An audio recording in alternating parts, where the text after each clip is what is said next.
India reports the fourth Omicron positive case today from Mumbai.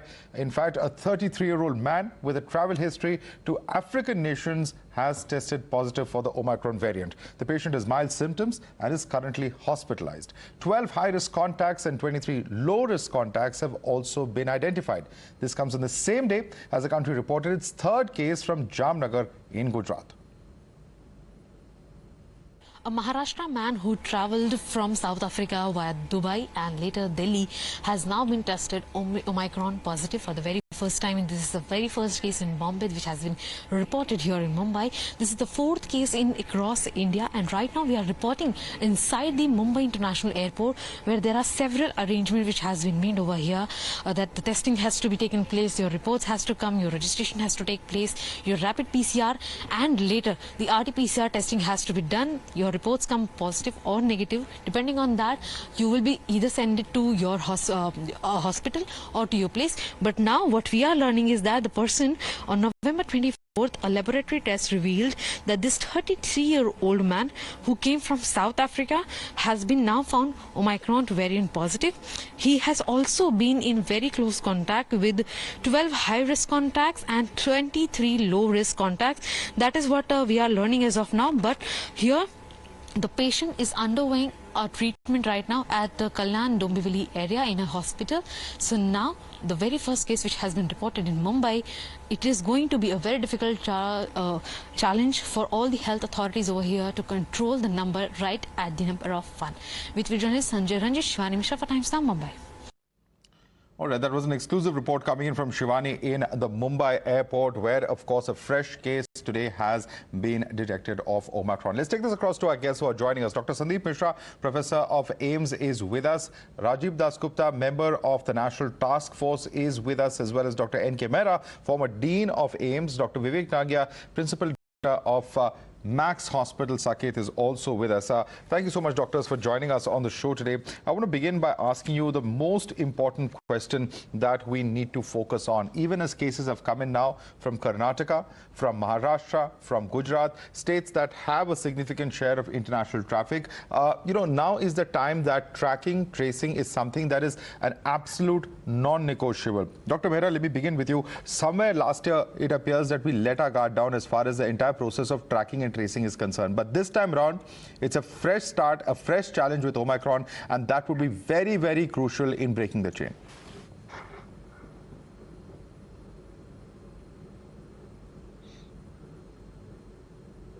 Dr. Mehra, sir, can you hear me?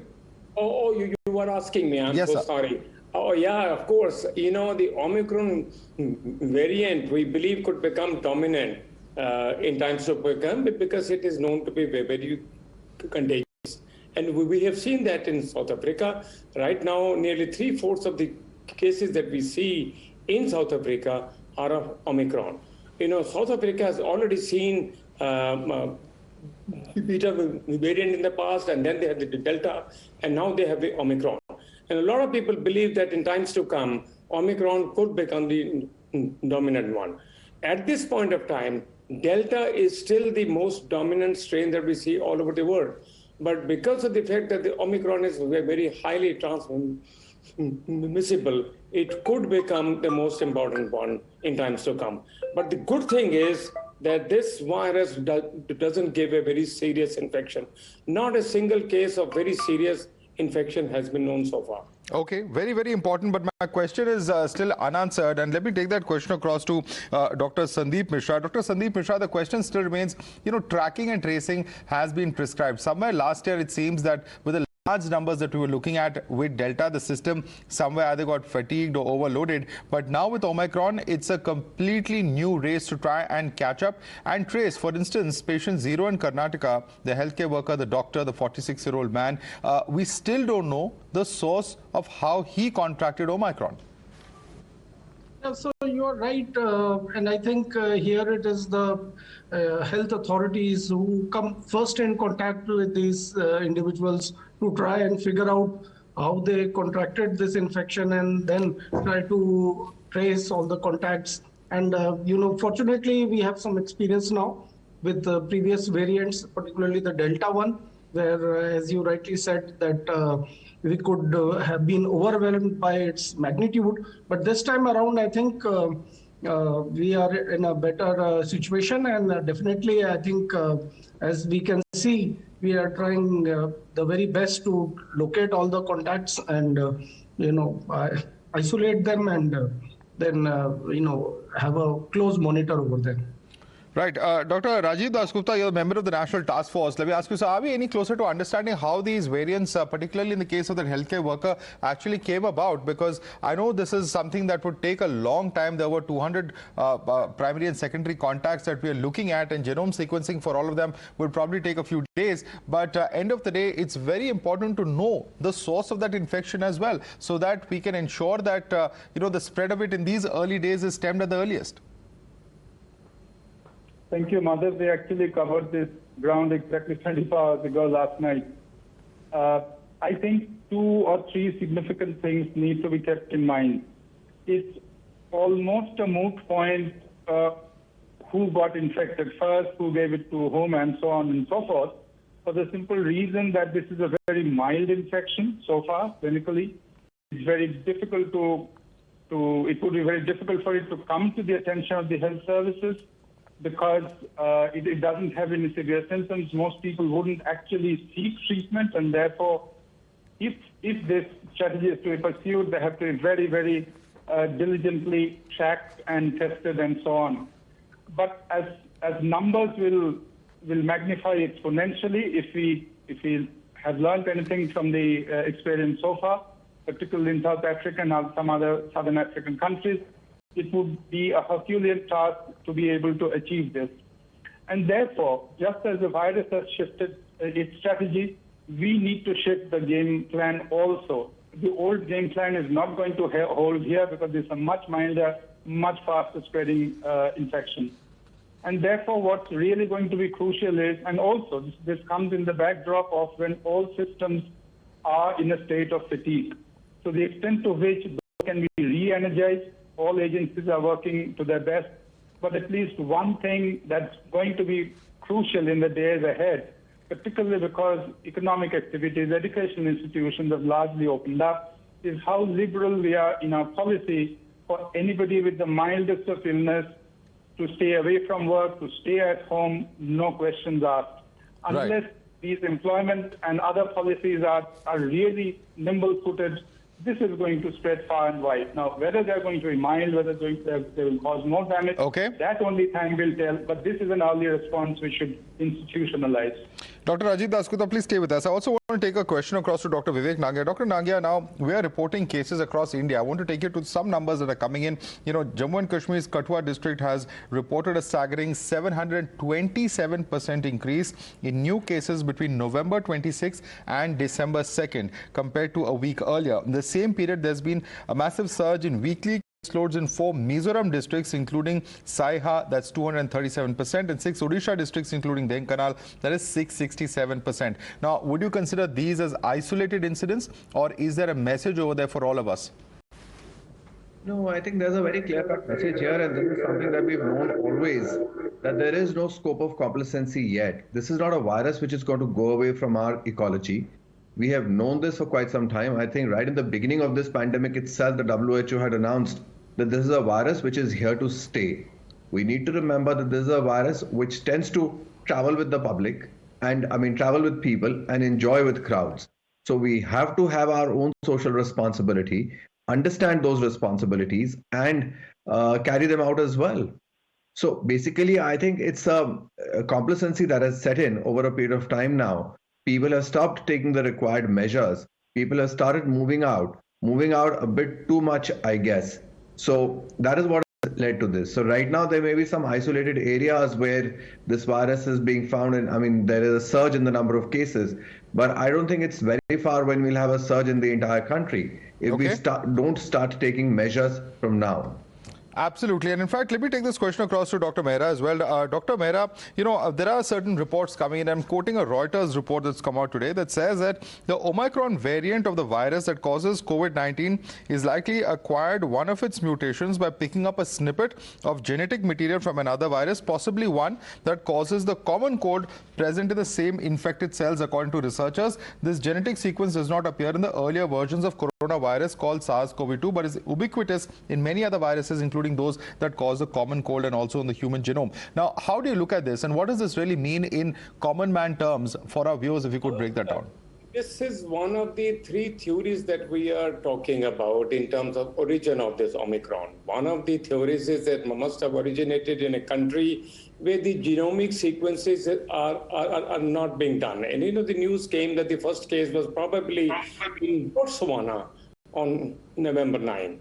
The second theory is it has originated from a highly immunocompromised individual, perhaps an HIV infection, one where there was a chronic infection and it has been growing for some time. And now the theories of this will come, and one of those that you have just mentioned about, that it might have been there for a long time. In fact, one of the theories that I saw just a while ago says that it might have been circulating somewhere since the last year, and we have identified it only now. Okay. But so far, the situation is it's not going to cause a very serious disease. We are watching very closely to see even a single case of severe infection. So far, none. So I think it may turn out to be a boon in the long run. Okay. If it remains like that only. Okay, but there is one concerning number though, Dr. Dasgupta. I want to take you to Kerala because there is, I believe, a concerning jump in the COVID-related mortality since last month. Now, clearly the numbers that we are looking at, 12 districts in 12 deaths in Thrissur district between November 19th and November 25th jumped to 128 the next week, and 70 deaths in Malappuram district in the same period became 109. Now, are these isolated incidents, or is there a little bit of cause for concern, because we are talking mortalities and not just cases here? Let me quickly make 2 points. First, to go back to the report that you mentioned from Kathua and some other districts in Mizoram. This is what exactly happened in the first fortnight of November in Gauteng province in South Africa. They were detecting an increase in the number of cases, and not just an increase, but an increase in those who were previously infected or with 2 doses of vaccine. Now, that's what actually raised the red flag in South Africa. Therefore, the point is not just in numbers, but being able to be analytical about those numbers. And that's where we need to really dig deeper and put up appropriate red flags. As far as Kerala goes, I cannot answer about this particular district, but what's essentially been happening in Kerala is they're reconciling some of the earlier, mortality reports and mortality notification, and that's why Kerala's mortality figure seems to be rising, but those are actually reconciling old cases. But I really don't know the specifics about these 2 or 3 districts that you mentioned. No problem. Let me quickly take that across to Dr. Nangia as well. Dr. Nangia, now in light of what all is taking place, and of course the spread of Omicron here in India now is very much a reality for the healthcare workers, for our vulnerable, do you think now it is time? The government has of course said they're waiting for to come in, but there are studies of Lancet, as we all know, and several international studies that have said that yes, boosters do help as far as battling corona is concerned, particularly for the vulnerable groups. Do you think this should be done post-haste? Yeah, I think this is something that we've been waiting for some time now, that whether we also require a booster or not, like everybody abroad is now recommending booster dosages. So have we also reached a stage? I think it will be a major ethical dilemma that on one hand we are trying to, complete the 2 vaccination dosage for everybody in our country, and on the other hand we start focusing on the booster shot. Also, I think we still don't have information, considering that we only have 3 vaccines that are available to us right now: Covishield, Covaxin, and Sputnik. That which one is to be taken as a booster dose, if at all. So I guess those studies are also underway, and we'll have to wait for those results. We should not panic, as we've always been saying that this virus is also a milder version only. We should not get very stressed about it, but certainly we need to be hyper vigilant. There is no scope of complacency is what I would want to say here. As far as booster is concerned, I'm sure we'll get the required studies in the due course of time. and the recommendations as well. Well, absolutely. And Dr. Mishra, before we wrap up, at least three of the four reported cases of Omicron, I know it's a small number at this point of time, but significant that at least three of those four are individuals who are above 40 years of age. You know, age is also a very important factor to consider when we look at who should be given the booster dose first. Do you think there should be some prioritization for senior citizens of 50 plus, 40 plus, 60 plus? How do you look at this? Basically, I completely agree with you. While we are still, waiting for the 2 doses to be given to all the individuals who require it, but I still feel that some of the people who should receive even the booster dose on priority, and those with comorbidities, I think should be number one, and then health care individuals. I think those are the people who are coming in frequent contact with the patients. So they should be the second group of people who should receive it. And third, I should bring it to your notice, should be those people who are traveling abroad now. And maybe some students who are going for their colleges abroad. Because at least some countries are now requiring that either you receive the second dose within 6 months of the entry, or you should have got the booster dose. And Israel is one such country which actually says that unless you receive a booster dose, they won't allow any entry. So I think the third group that should be receiving the booster dose could be people who have to travel abroad. But I totally agree that it should be prioritized, and at least high-risk individuals should be given this particular dose. Dr. Mishra, I'd like to thank you so much for joining us, as well as Dr. Rajiv Dasgupta, Dr. N.K. Mehra, Dr. Vivek Nagya. Very, very valuable insights, but the message is clear. Don't let your guard down just yet. Omicron is here. It has now spread to at least 3 states that we know of. This has been documented and officially confirmed by the government. Clearly, we all need to take very, very serious care at this point of time, but there's no need to panic, is the message coming out from doctors and the government. Slipping into a quick break for now.